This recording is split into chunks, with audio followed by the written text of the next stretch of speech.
2.0 এখানে সত্য ঘটনা শোনানো হয়। ওয়েলকাম ব্যাক, সকলকে স্বাগত হরর 2.0 15 নম্বর এপিসোডে। সঙ্গে আমি আছি সৌমিক। আজকে যে ঘটনাটি আমি তোমাদের শোনাতে যাচ্ছি, ঘটনাটি কেউ লিখে পাঠায়নি। ঘটনাটি আমি তার মুখেই শুনেছিলাম। বন্ধুটির নাম ছিল রায়হান। আমার খুবই কাছের একটা ঘনিষ্ঠ বন্ধু ছিল। তার এই ঘটনাটি ঘটেছিল আজ থেকে প্রায় 15 বছর আগে। আমার এই বন্ধুটির বাড়ি ছিল লালমনিরহাট। সেটি একটি ভারত সীমানাবর্তী এলাকা ছিল। লালমনিরহাটের সেই গ্রামটির নাম আমার এখন ঠিক মনে পড়ছে না, তবে সেই গ্রামটির যে বর্ণনা সে দিয়েছিল তাতে বোঝা যাচ্ছিল গ্রামটি একেবারে আজও পড়া গা ছিল। ছোটকালে আমার সেই বন্ধুটি সেখানে বেড়ে ওঠা। রায়হানের বাড়ি থেকে পশ্চিম দিকে ছিল বড় একটা শ্মশান। আশেপাশের 10 গ্রামের যত মরা ছিল সব এই শ্মশানটিতেই পোড়ানো হতো। সন্ধ্যার পরে সেই শ্মশানটির পাশ দিয়ে কেউ নাকি যাতায়াত করতে পারত না। বিভিন্ন সময় বিভিন্ন রকমের কথা প্রচলিত ছিল সেই শ্মশানটিকে ঘিরে। রায়হান তখন 5ম শ্রেণীর স্টুডেন্ট। পুজোর ছুটিতে সবাই তখন আত্মহারা। চিতা পড়ানোর সেই শ্মশানটি এতই বড় ছিল যে তার বিশাল একটা ময়দানের মতো ছিল। বাড়ি থেকে কড়া নির্দেশ ছিল যেন কোনো মতেই সেই চিতা খোলাতে না যাওয়া হয়। রায়হান স্কুল শেষে সোজা বাড়ি আসে, আবার সেই রাস্তাটা ধরেই স্কুলে যায়। এভাবেই কাটছিল রায়হানের দিনগুলি। সেবার হঠাৎ করে পুজোর আগেই অনেক প্রচণ্ড বৃষ্টি হয়েছিল, ফলে ছোট ছোট নালাগুলো ভরাট হয়ে টইটুম্বুর করছিল পানিতে। সেদিন স্কুল থেকে ফিরে কোনো খেলার জায়গা খুঁজে পাচ্ছিল না রায়হানরা। বাধ্য হয়ে বিপুল নামের একটা বন্ধু বলল, চল না চিতা খোলাতে যাই খেলতে, এক পাশেই খেলবো। প্রথম দিকে রাজি না হলেও একটা সময় সবাই রাজি হয়ে যায়। আর ঘটনার শুরু এখান থেকেই। দুপুর তখন 1টা কি 2টো বাজে। রায়হান, বিপুল আর 7-8 জন মিলে ওরা চলে গেল সেই চিতাখোলায় মাঠে খেলতে। খেলাটাও চলছিল বেশ কড়কড়ে রোদ্দুর চমৎকার ভাবে খেলছিল। হঠাৎ করে কোথা থেকে এক টুকরো মেঘ এসে সূর্যের মুখের উপর এমন ভাবে চেপে বসলো, মনে হচ্ছিল যেন মেঘটাকে কোনোভাবেই সরাতে পারছে না। কেমন যেন একটা আফসা আবেশ চারপাশটাতে ভর করলো। হঠাৎ করে পূর্ব দিক থেকে বাতাস বইতে শুরু হলো। অবস্থাটা দেখে কেমন যেন রায়হানের মনটা বিষণ্ণ হয়ে গেল। যা, আজকে বুঝি আর খেলা হলো না। ঠিক এমন সময় বিপুল গিয়ে লাথি মারলো বলটিতে। বলটি গড়াতে গড়াতে গড়াতে ঠিক এমন একটা প্রান্তে গিয়ে দাঁড়ায়। সে প্রান্তে গত 3 দিন আগেই একটা মরা পড়ানো হয়েছিল। এখনো সেই কয়লা থেকে হালকা হালকা ধোঁয়া বেরোচ্ছে। রায়হান বলল, হায় হায়, তুই এটা কি করলি? বলটা গলে যাবে তো। বলেই রায়হান দৌড়ে চলে গেল বলটি আনার জন্য। রায়হান যখন সেই চিতাখোলার পাশে গেল তখন মনে হলো তার পায়ে যেন কাটার একটা আঘাত পেয়েছে। ভালো করে তাকিয়ে লক্ষ্য করলো তার পায়ের কিছুটা অংশ কেটে গেছে। লাল টকটকে রক্ত টপ টপ করে পড়ছে। পা থেকে যখন কাঁটাটা বের করতে গেল তখন লক্ষ্য করলো এটা তো কোনো কাঁটা নয়, এটা কোনো মৃত মানুষের হাড়ের টুকরো হবে হয়তো। এটাতে আঘাত লেগেই পাটা কেটে গেছে। গামছা দিয়ে পাটা বেঁধে খোঁড়াতে খোঁড়াতে বাড়ি চলে আসে রায়হান। সেদিন আর খেলা হলো না। একটু পরেই ঝুম বৃষ্টি নামে। এমন বৃষ্টি যেন চারপাশটা ধুধু সাদা হয়ে গেছে।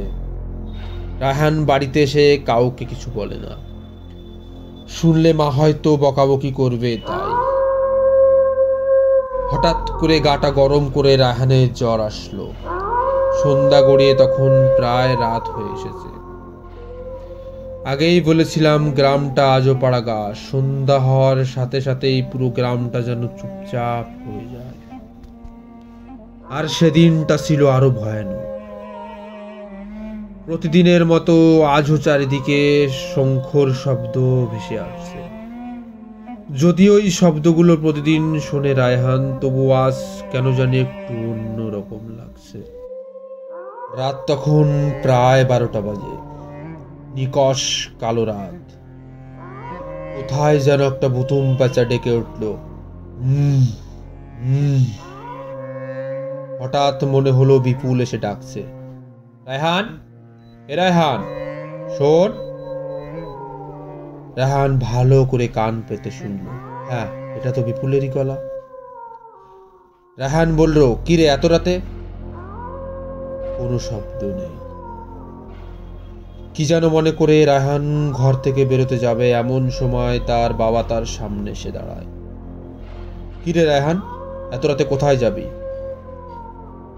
হঠাৎ করে কেমন যেন সম্বন্ধিত ফিরে পেল রায়হান। বলল, বিপুল ডাকছিল। কই, আমরা তো শুনতে পাইনি। হয়তো তুই স্বপ্ন দেখছিলিস, যা গিয়ে শুয়ে পড়। শোয়ার সঙ্গে সঙ্গে যেন গভীর একটা ঘুমে অচেতন হয়ে পড়ল রায়হান। গভীর ঘুমের মাঝখানে রায়হান দেখতে পেল চিতাখোলার ঠিক মাঝখানটিতে বিপুল দাঁড়িয়ে আছে। বিপুলের চারপাশে যেন ভয়ানক কিছু অদ্ভুত প্রাণী বিপুলকে কামড়ানোর চেষ্টা করছে। ভয়ানক বিপুল যেন ফ্যালফাল করে তাকিয়ে আছে রায়হানের দিকে আর বলছে, রায়হান বাঁচা আমাকে, রায়হান বাঁচা আমাকে বন্ধু। হঠাৎ রায়হানের ঘুম ভেঙে যায়। রায়হান এবার স্পষ্ট শুনতে পাচ্ছে বিপুল দরজার বাইরে দাঁড়িয়ে কাঁদছে। বলছে, রায়হান দরজাটা খোল, আমাকে ভিতরে আসতে দে বন্ধু। রায়হান হঠাৎ করে উঠে বসে। দরজাটা খুলে রায়হান, কোথায় বিপুল? হঠাৎ বিপুল বলে, রায়হান আমি এদিকে। রায়হান দেখলো বিপুল খানিকটা দূরে একটা তেঁতুল গাছের নিচে দাঁড়িয়ে আছে। রায়হান বলল, কিরে বিপুল, আয় ভিতরে আয়। কিন্তু বিপুল কোনো কথার উত্তর দিল না। বিপুল পাশ ঘুরে হাঁটতে লাগলো। রায়হানও সমহিতের মতো হাঁটছে বিপুলের পিছু পিছু। ধীরে ধীরে গ্রামের সেই রাস্তাটি ধরে আর হলো সেই ছোট ছোট ডাবাগুলো। রায়হান খানিক বাদে ডাকছে, বিপুল, বিপুল শোন আমার কথা। তো সময় বিপুল এসে দাঁড়ালো সেই চিতাখোলার সামনে। তখন চারপাশে হু হু করে বাতাস বইছে। ছোট্ট একটা চাঁদ যেন আকাশে কোনো রকম নিজের অস্তিত্ব জানান দিচ্ছে। মাঝে মাঝে এক টুকরো কালো মেঘ এসে চাঁদটাকে ঘিরে দিচ্ছে। তখন মনে হচ্ছে চারিদিকে যেন এক বিভৎস অন্ধকার, এতটাই অন্ধকার যেন নিজেকেই দেখতে পাচ্ছি না। হঠাৎ চাঁদের আলো পড়তেই রায়হান দেখতে পেল তার থেকে প্রায় 10 হাত দূরে একটা মহিলা দাঁড়িয়ে আছে। মহিলাটি পরনে সাদা একটা শাড়ি, আর চুলগুলো অগোছানো, হাওয়াতে চুলগুলো যেন এলোমেলো ভাবে উঠছে। হঠাৎ মহিলাটি একটা অদ্ভুত হাসি দিল। হাসিটা শুনে যেন ভয়ে রায়হানের রক্ত ঠান্ডা হয়ে গেল। মহিলাটি হাসতে হাসতে রায়হানের কাছে এসে দাঁড়ায়। রায়হান লক্ষ্য করলো মহিলার চোখ দুটি যেন রক্তবর্ণের। রায়হান এতটাই ভয় পেয়ে গেছিল যে চিৎকার করে বাবাকে ডাকছে, কিন্তু ভয় তার গলা দিয়ে যেন একটু আওয়াজ বেরোচ্ছে না। হঠাৎ যেন ঠান্ডা একটা হাত রায়হানের পিঠের উপর রাখে। রায়হান ভয়ে চিৎকার করে আর অচেতন হয়ে পড়ে। পর রায়হানের কিছুই মনে নেই। খুলতেই রায়হান দেখে বাড়ি ভর্তি লোক, তার পাশে বসে আছে তার মা বাবা। বাবার মুখে শুনতে পায়, বাবা হঠাৎ ঘুম ভেঙে দেখে রায়হান ঘরেতে নেই। রায়হানের পিছু পিছু দেখতে দেখতে সেই চিতাখোলাটির মাঝখানটিতে রায়হানকে অচেতন অবস্থায় পায়। কিছুক্ষণের মধ্যে রায়হানের গা গরম করে প্রচন্ড জ্বর আসে। সেই জ্বর ঠিক হতে রায়হানের প্রায় 10-15 দিন লেগে যায়।